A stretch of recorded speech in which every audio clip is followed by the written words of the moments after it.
Unconditional Love and Agape. Television interview with Jean-Luc Ayoun. February 14, 2019. Part 1. Presenter: Jean-Luc, thank you for being with us at Mind Daily at Television. Welcome. Welcome to you too. Presenter: we know that you are a person who speaks of unconditional love, which you also define as agape, but we want to know you a little better. How could Jean-Luc be defined? Well, a human being who has been eager to understand both the visible and the invisible, both through intimate experience, but also, as I said in my presentation, through neuroscience, so-called traditional medicines, in particular acupuncture, which is my field, but also all traditional medicine systems. So, a curiosity and, I would say, a search for permanent meaning, until the moment when I understood, by living it, that all this knowledge I had accumulated was of no use to me in living this state that we will call agape, whose first conceptual approach was indeed first described in the spiritual world, for example, the description and all the writings of Sri Aurobindo on what he had called the supramental at the time. It so happens that today, through this accumulated knowledge, which is of no use to me for agape, there have been, for about 10 years, particular branches of neuroscience, in particular what we call in French neurothology and neurotheology. That is, by summarizing to the extreme, that all mystical processes, whatever the tradition we look at, observe, realize, everything that has been described by the greatest mystics of India, but also in Christian mysticism, or even henceforth, is in fact perfectly explained and explicable today, in particular through functional imaging by nuclear magnetic resonance, scanning imageries. The neurosciences today explain perfectly, because it has a biological support, all the mystical processes, and even the processes that are very well known today, such as the NDES, the near-death experiences, and that all this, of course, is written in the brain and has been found, explained. Even the most surprising processes, such as the awakening of the Kundalini, the access to the supramental, all this is perfectly explainable and, above all, today, does not concern a few mystics, a few exceptional beings who have traveled this earth, but concerns all humanity. What I have expressed by this word agape, or unconditional love, which is not a marketing word, represents a reality in terms of understanding the brain. All mystical processes are today identifiable, measurable, adjectivable. The modeling of mystical processes, their explanation, understanding and experience, due to the current circumstances of the Earth and the solar system, clearly represent a major paradigm shift, which can be approached in different ways. Socially, for example, there is a term that is widely used today, in a common way, called disruption. Wherever we look today, whether it is in computing, for example, where all the computer operating systems that were previously based on a binary system, 0, 1, are replaced by a system called quantum, in other fields, in society, for example, we will talk about collapse, breakdown, but in the end, all these approaches and experiences show us the evidence of this paradigm shift.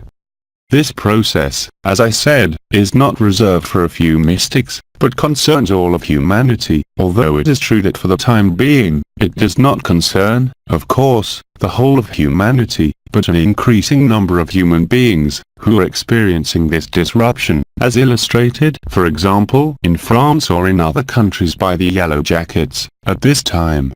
And all this leads us to a change that is much more than a change.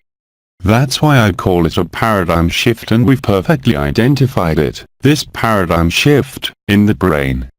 To simplify it to the extreme, what will show us, the passage, for example, when I took the example of the classical, binary computer, to the quantum computer, is, in a way, a passage from the inexorable duality of this world, action/reaction, male/female, yin/yang, which is today in full revolution, with more or less consciousness, but nevertheless with a real observation, which we observe in all sectors of society. So, it is really a different paradigm, where the whole aspect, By summarizing here too, of separation, there is the sense of identity, which is linked to the history of the person, but also of humanity. Today opens the doors to an unknown person who, even if there is evidence, as I said, in neuroscience, for example, in society, is, above all, a total transformation of how the brain works. I would like to take one example, without going into detail, because it would be very complex, and we can summarize it as follows. There are neural circuits in every human being that dictate all human behavior.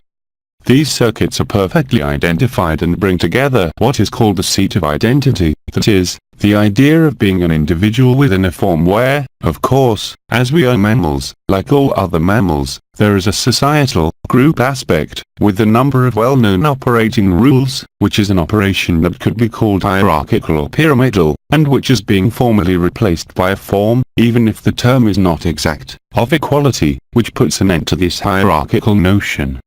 Whether it is inside the individual, who really lives that he is not only an individual, but who is inserted, inscribed in a non-separation or non-separation, this translates into a major change in the brain, which we are able to reproduce by certain molecules that we traditionally call theogenies, for example, molecules that are currently under great study.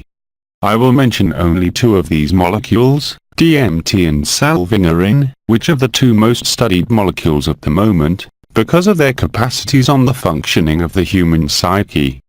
It is well known today that the usual and old man functions under the permanent influence of these two circuits, which are called the reward circuit and the punishment circuit. In the old man, the punishment circuit is always predominant over the reward circuit. This is what induces this kind of pyramidal hierarchy. Whereas for all those who have, for example, lived an experience at the gates of death, not to mention mysticism, the NDES, from dictators, there is an inversion of this relationship. That is, the reward circuit becomes more important than the punishment circuit. That is to say, everything related to religions, which has induced within humanity not only this pyramidal system, which is a system of enslavement, which is opposed to freedom, is now being transformed. For example, it points out, not to mention mystics or neuroscientists, that in the United States, in a survey conducted by the Gallup Institute, it is estimated that about 7 to 10% of Americans have experienced this near-death experience, sometimes even without accident, in a totally spontaneous way. It is relevant, but I will not go into the details, because it would be too long, what are called morphogenetic fields.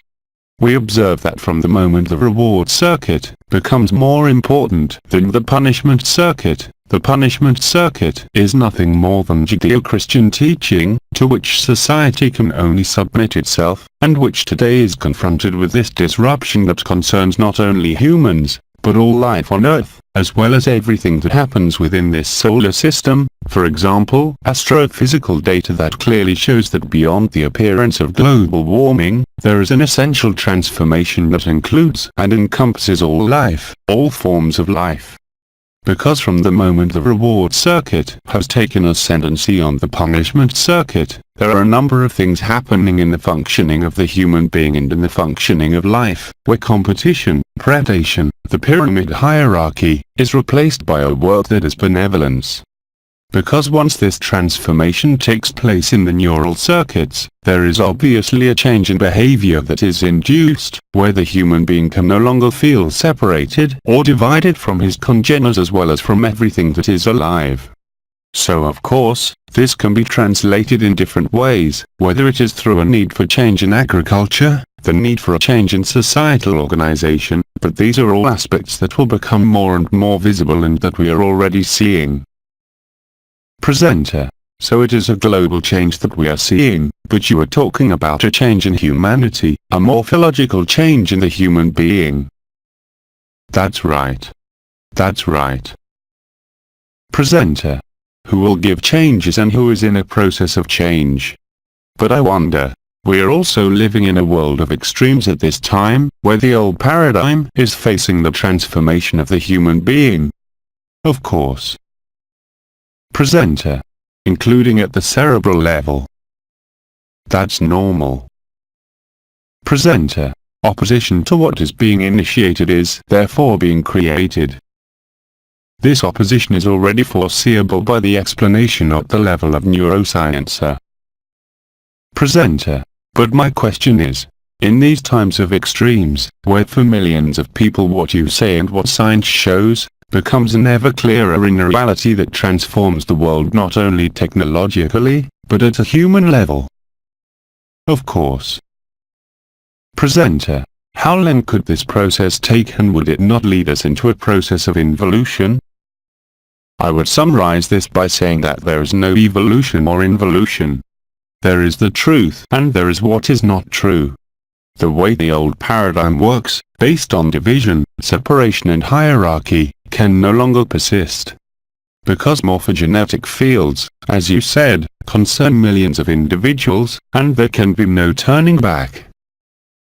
Presenter. Have we reached critical mass? Yes, the critical mass was reached last year. But no one knows the date. Because, as the gentleman said, there are obviously opposition forces. These opposition forces are linked to habit, to automatisms, to our own brain called reptilian, which is the archaic brain, which conceives only two things. I am a person and the other is another person. When in fact, there's no one there. The ontological mutation that is underway clearly shows that the fact of believing oneself to be an individual, with one's effects, with one's stories, is in fact, as it is said in Advert of Danger, it is a theatre scene, what has been called the ego, that is, the sense of being separated, of having to seek, as I have done, a meaning, an understanding. Today, it is simply enough to accept the unknown, without fear, whatever the extremes we can only observe everywhere. Because what has been acquired by the illusion of being a separate person, obviously does not want to disappear on its own. This kind of struggle is played out in everyone and in society as a whole. Presenter. Can this result in an imminent global catharsis? There will be a global cataclysm. But from the moment you live the truth, and there is only one, we're love, before being a form, a body and a story. And putting an end to this oblivion, what I now call myself, in clinical psychology, what we call the myth of immortality, because a person, an ego, can only exist because he believes he is immortal, even if we know we are mortal. And what happens in the cell, in the morphogenetic fields, in the brain, and especially in the heart, affects so many people on the planet, and these individuals discover, sometimes in a brutal or progressive way, that they are not only this character on the theatre stage, with a history, effects, social status, but that we are anterior to all this. So of course, in spiritual movements, I am not talking about religions, we are going to talk about New Age, in quotation marks, we are going to talk about a new society, a paradigm shift, as I mentioned. But it is much more important than that. Because from the moment you lose the feeling of being an individual, an ego, when you have by the effect of this energy, this consciousness that is there, everywhere, you perceive and you live clearly that in fact, that nothing is separate. And that, beyond all religious concepts or adhesions and beliefs, in short, what all these mutants, all these brothers and sisters, these mutating humans, tell us is that we had forgotten who we were, that we are still. But the veils of conditioning and living conditions allow us today to live the truth. This truth is not a matter of a point of view or location, but it is common to everyone, especially those who oppose it. Presenter. And does this truth common to all beings, to all persons, also extend to the rest of sentient beings on the planet? Because human beings are not alone in inhabiting the planet, they are not alone in transforming themselves. I did indeed talk about nature itself, the fauna and flora. You can see that all over the world, this year, there was a second spring in the middle of winter. Cherry trees are in bloom in Japan, not in March, they have already been in bloom since the middle of winter. Animals change their behavior. The climate is changing. The magnetic poles change. The planetary conditions, beyond our small earthly sphere, have already changed on all the planets of the outer solar system. So there is both a paradigm shift, where, of course, a lot of people who are going through this transformation, this paradigm shift, are still inscribed in consciousness. And of course, consciousness only exists because there is something that is visible, something that is perceived, within the individual. On an ontological level, there is really a rupture of this ego self, individual, which leads to what I have called this benevolence where love takes all the place. But this love cannot be, this work cannot be used, because this love does not correspond to anything known. So, if I speak of unconditional love, the brain, mine as well as that of any human being, can only refer to the opposite, that is, conditioned love. It's inevitable, good, evil. However, these people, who have an inversion of the circuits of reward and punishment, can no longer function in this way. Presenter. So humanity is in full evolution, a radical transformation of the human being. So, for me, there is neither nor transformation. To be fair, I would rather speak of transubstantiation, what the New Age media calls ascension, but which in fact and in the end, is only the liberation from the idea of being a person, who needs a body, a world, a form. Because as soon as what I call agape, therefore, that the brain cannot refer to the known, to history, agape has no opposite, the brain does not know, therefore it cannot refer to the known, in reference to individual history, or to any religious or spiritual history. Presenter. In this process, will we continue to move forward in this same physical medium? Not at all. Not at all. On a purely phenomenological level now, it is obvious that many things are hidden by those who know. I am talking about the old world. Because, I am going to be very brutal, what we are experiencing at the moment is an extinction-level event, that is to say a phenomenon of global extinction, as the Earth has already experienced. But it is not only about our Earth, but about our entire solar system and, much further afield, about the whole of creation. It is the discovery of agape, and the experience of agape, beyond any belief, beyond any frame of reference. There is an expression that I like very much, that accompanies what is happening right now, that was spoken by a great sage who recently lived in India, who is called IDADE. And what is happening, at least for those who have already experienced this appearance of transformation, where the reward circuit has replaced the punishment circuit, in the first place, clearly shows us that all this is a theatre scene. It is not a concept, it is not a belief, it is not a reason, an understanding, it is something that is really lived, that I am alive before have a body, that I am alive even before creation. This radically ends for the one who lives it, what I will express with this sentence from Agape, which says, "The end of religion is the beginning of spirituality, the end of spirituality is the beginning of truth." To be continued. Through Jean-Luc Ayoun. Les Transformations. Transcription from French. Agape. English translation. LMF.